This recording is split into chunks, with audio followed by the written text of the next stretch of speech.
వరస కాని బంధుని చొరవ చేసి అంటున్నా, ఇంకెప్పుడు ఒంటరినని అనరాదని, నీకు సొంతం అంటే నేనేనని.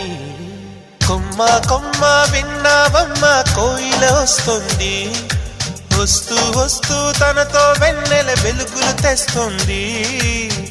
ఏవమ్మ మరుమల్లి తోరణాలు కడతావా, చిలకమ్మ ఎదురేగి స్వాగతాలు చెబుతావా, పూల పొగరిల్లేరా రమ్మందని. విన్నానమ్మ